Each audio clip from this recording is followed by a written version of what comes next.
through a little bit of the analytics within the Cratejoy dashboard. So once you kind of get yourself started, you get your business launched, you need to pay attention to all these different things within your analytics. So I'm just going to go through them pretty quickly.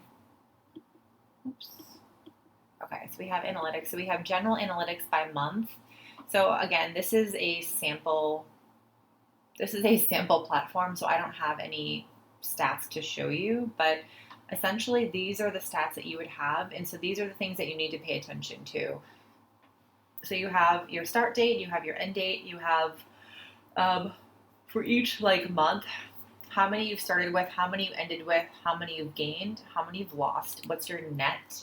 So the net is the number of ones that you've lost or gained throughout the period. So if you've started with 10, you have gained 5, which is 15, but you lost 5. That means your net is basically 10.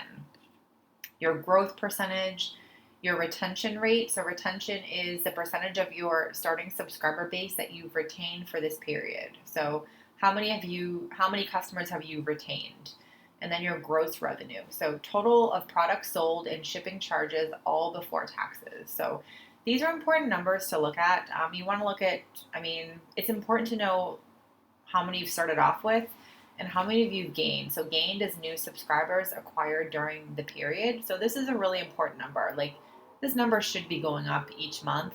There are certain times of the year when, after Christmas, so January, February, those are probably going to be your worst subscription months. And so those numbers will likely be low for this period. You want to look at how many subscribers have you lost. So if you're losing a lot of subscribers, there's a big issue with your product, whether it's the pricing, whether it's the actual product. You need to get feedback from your customers. Why are they canceling? We've already talked about net growth percentage. So again, your net subscriber gain or loss as a percentage of your starting amount. So this is a very important number. How much are you growing? Retention is really important. So again, if you're not retaining your customers, that's a huge problem. Customer retention is cheaper than customer acquisition. So it's cheaper to keep your customers than it is to get new customers. So this number should be as high as possible. And then your revenue. So these are some important stats to be looking at. This is subscriptions monthly. You can also look at it weekly as well. So the same numbers, just by weekly.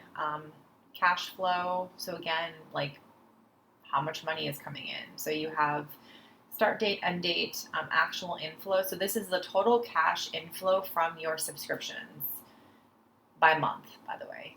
New subscriber inflow. So the cash inflow from your new subscribers. So this is basically from all subscriptions. This is from new subscriptions.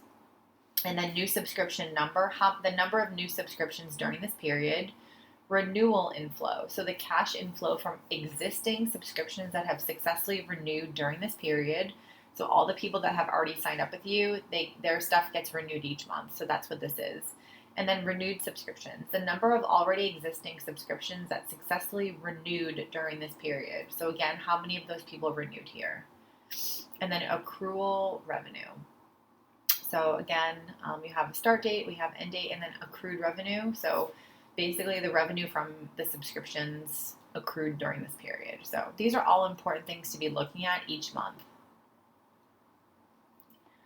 And then this is great. You can look at your revenue by each product. So this is really important. You want to know which of your products are bringing in the most revenue. Is it your 12-month subscription? Is it your 6-month?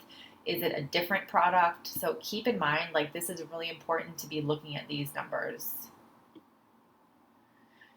Okay, so it's not showing me anything because I don't actually have products here, but keep in mind when you have your products, it would say all the stuff there.